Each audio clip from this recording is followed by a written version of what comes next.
This is a short but important video to help you learn about critical incident stress, what to look for, and what to do about it.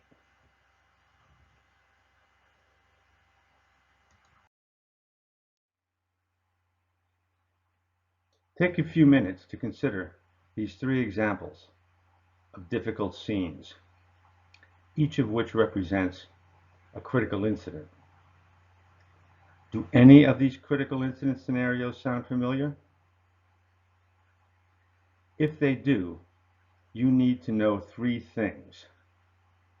First, reactions vary, but they are to be expected, and all of them are normal. Second, it can happen to you. And third, you are not alone. Support and help is available should you need it.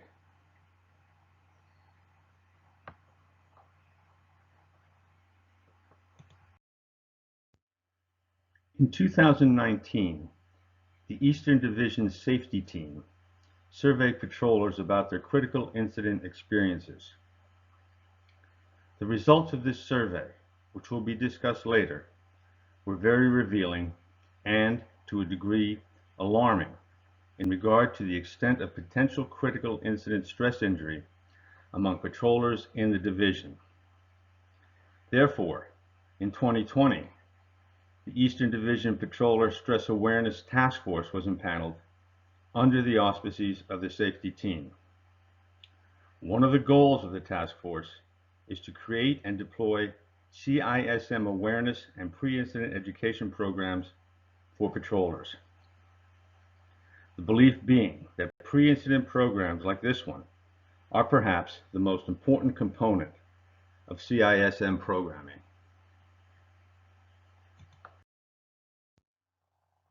There are 5 things we hope to achieve with this presentation.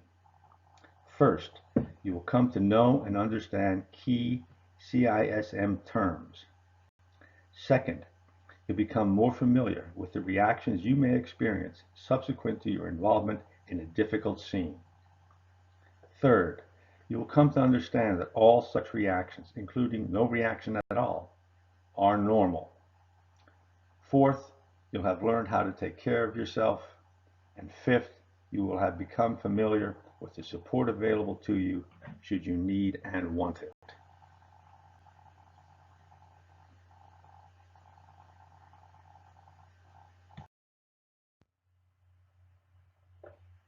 The field of critical incident stress management is plagued by a lack of standard terminology, so it's important to learn and use these terms.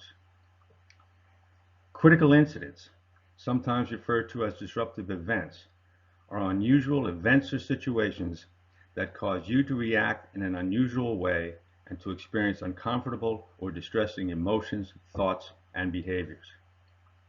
Conversely, such events may also serve to stimulate positive growth. Critical incident reactions, or signs and symptoms, are the unusual, sometimes distressing, but nevertheless normal responses to being involved in a critical incident. To paraphrase Viktor Frankl, psychiatrist and Auschwitz survivor, an unusual reaction to an unusual situation is normal behavior. A critical incident stress injury occurs when the initial normal reactions are intense or prolonged to the point where your usual coping mechanisms falter or even fail altogether, resulting in significant distress and impairment. Critical incident stress injuries, left unaddressed, can develop into post-traumatic stress disorder.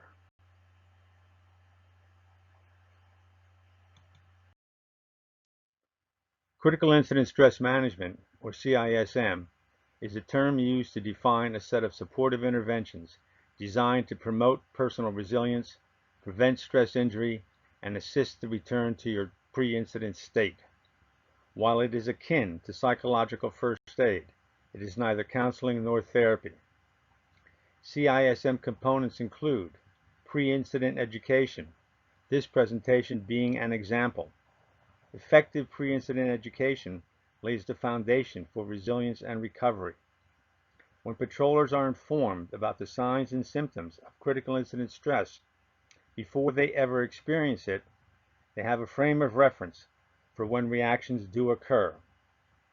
That puts the feelings and reactions in context, making them just another hazard that patrollers face, and it enables those affected to begin to help themselves without feeling weak or isolated. There are two types of small group interventions. The first, informational meetings, are best conducted by the patrol director or hill captain on the same day as the event and include all patrollers present that day. These are strictly one-way presentations of the facts of the event, what happened, the current status of the patient, and so on. Under no circumstances should this meeting become a discussion about or an evaluation of anyone's performance. The meeting is also an opportunity to remind patrollers of what they've learned about critical incident reactions and critical incident stress management. Defusings are brief, two-way group discussions of the event and are generally led by trained rescue peers, often EMTs or firefighters. Debriefings are also two-way group discussions, but formal, structured affairs, always conducted by trained peers accompanied by a behavioral health professional. Again, both defusings and debriefings are not performance reviews, but rather opportunities to discuss reactions and recovery. One-way contacts can be informal peer-to-peer conversations to check in with rescue participants, or they may involve members of the local CISM team. Regardless of who conducts it, a check-in conversation can be a significant support to people who need to talk to someone who's been there. Follow-up and referral contacts occur when patrollers have had profound reactions and there is a desire to ensure that they have received adequate support toward their recovery.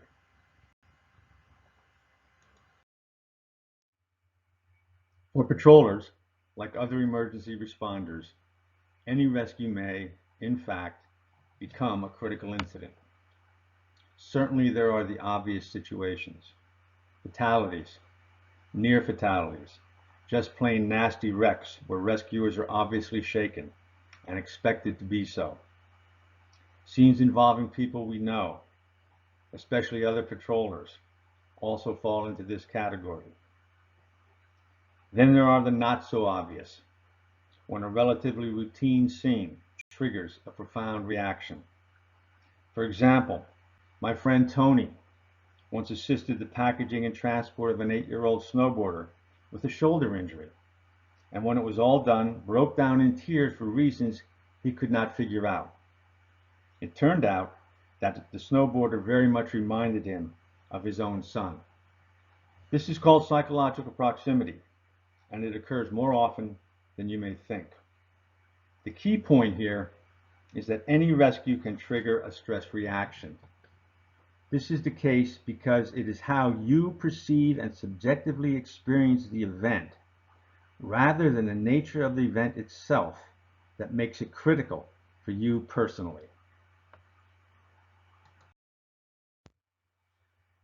The safety team survey that I referenced earlier was quite revealing with regard to the incidence of potential stress injury.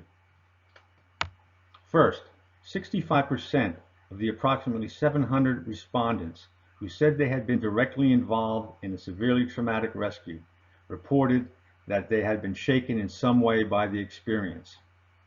And well over half of this group said that their reaction had been significant. Second, very similar findings apply to those who had been indirectly or peripherally involved in the scene. And third, in support of the point made earlier, 25% of the respondents said they'd been shaken by involvement in a relatively routine rescue situation.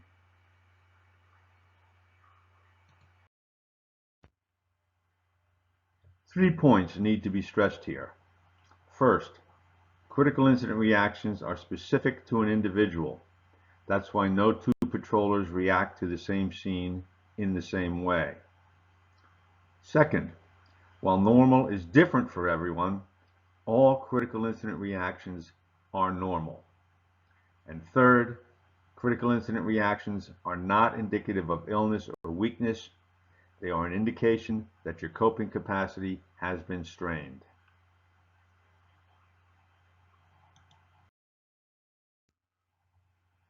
Reactions can vary significantly. They may be immediate or delayed.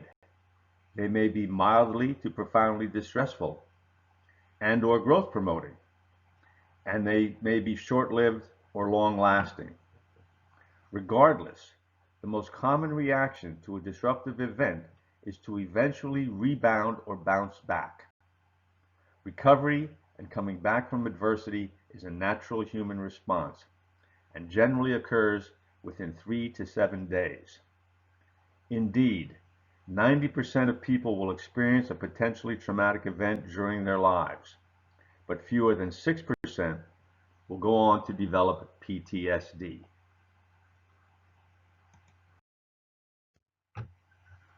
As already noted, critical incident reactions are usually, but not always, troublesome and can become opportunities for personal growth and developing resiliency.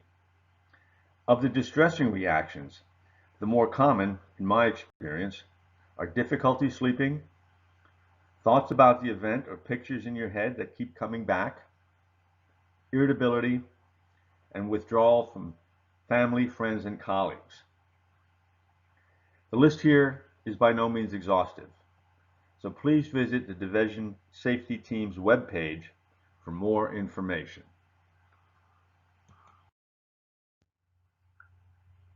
Many things can contribute to how profound a reaction is or put you at higher risk of a significant and or long-lasting reaction. Some are related to the event itself, but most are personal to the rescuer and as such within your control. Organizational response, what your patrol does or doesn't do, can also make a big difference. And now, in addition to the nature of the scene and your own personal life stressors, you also have to consider the constant background noise of worrying about COVID-19 exposure.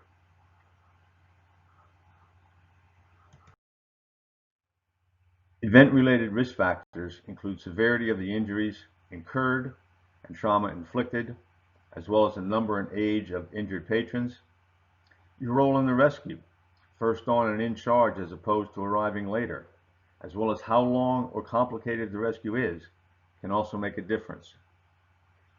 Personal risk factors include things like the general state of your health, your overall sense of well-being, and your previous experience with critical incidents and their aftermath. If you're relatively healthy in spirit and body, or if you've been here before and worked through the reactions to rebalance yourself, then your risk level is likely to be lower. On the other hand, if there are lots of other stressors in your life, or your coping skills are not well developed, then the likelihood of a more significant reaction is higher. With regard to expectations, a crisis care network study reports that people who perceive their post-incident reactions as due to some personal weakness or shortcoming had more difficulty recovering. Another study has found that it is not the coping skills that an individual actually has or does not have that are important. What counts are the coping skills that individuals believe they have or do not have. Keep in mind that personal risk factors, while more numerous, are to a large degree under your control. Lastly, how your patrol responds and the organizational culture it has are likely equally influential in regard to risk. The availability of organizational support, education, response processing, or lack thereof is as important as what you do to take care of yourself. An organizational culture that destigmatizes giving and getting help goes a long way towards promoting recovery. When it comes to managing disruptive events, there are things you can do for yourself, and there are things your patrol can do for you.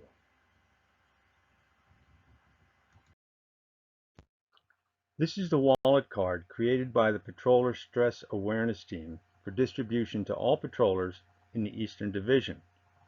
It is intended as a self-assessment tool for your use subsequent to a critical incident. To summarize the message, If you're green, great. Stay that way. If you're in the yellow, your reactions are normal, but it would be a good idea to talk to someone about what you're experiencing. Almost all of us will find ourselves in the yellow at some point in our careers, and most of us will, in my experience, return to green relatively quickly. But if you're in the red and hurting, please talk to someone soon. The team has assembled a database of CISM volunteers ready to take your call, or you could contact your healthcare provider or a counselor. But please, do not wait.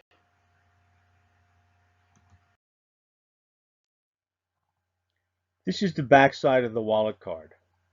It speaks for itself. Please keep this card in your patrol pack or vest, and use the web link or the QR code to get more information, either now or when the need arises.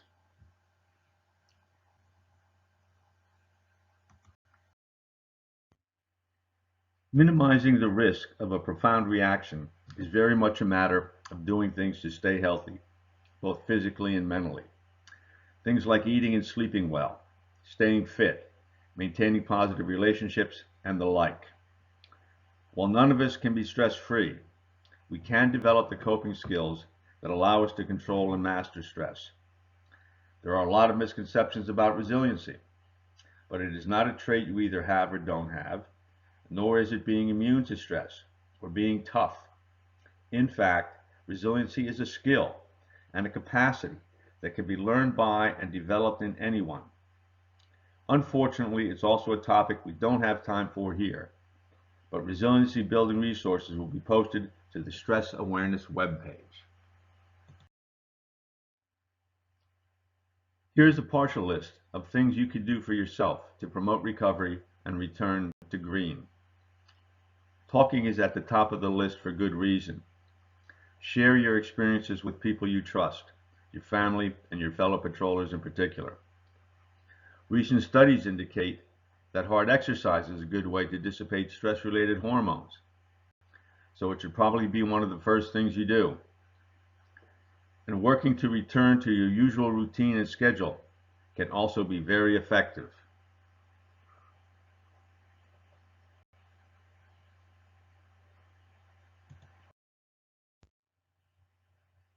This is a partial list of things to not do. Numbing yourself with alcohol or other substances is at the top of this list also for good reason. It's very hard to effectively deal with critical incident stress unless you fully have the experience, painful as it might be. And trying to avoid your feelings by working too much, withdrawing from the things and people that are important to you, or binging on TV or food also won't be very helpful in the long run.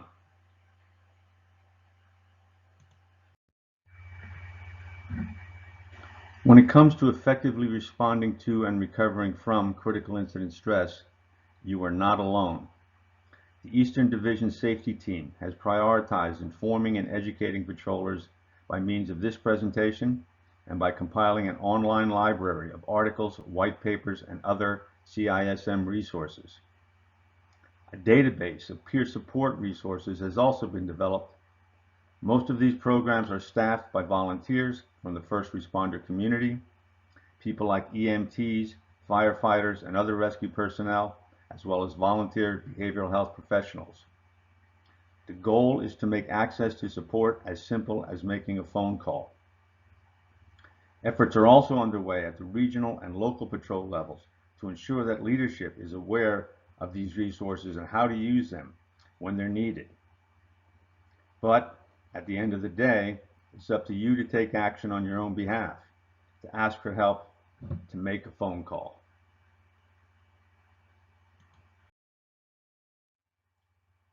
To summarize, critical incident stress can happen to anyone.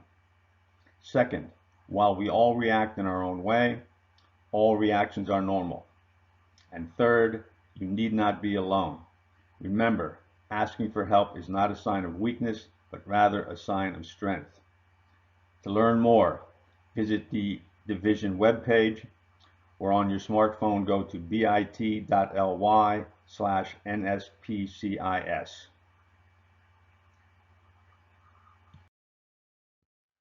Finally, please direct any questions or comments about this presentation to nspedcism@gmail.com. Every effort will be made to respond promptly. Thank you for your time, and stay safe out there.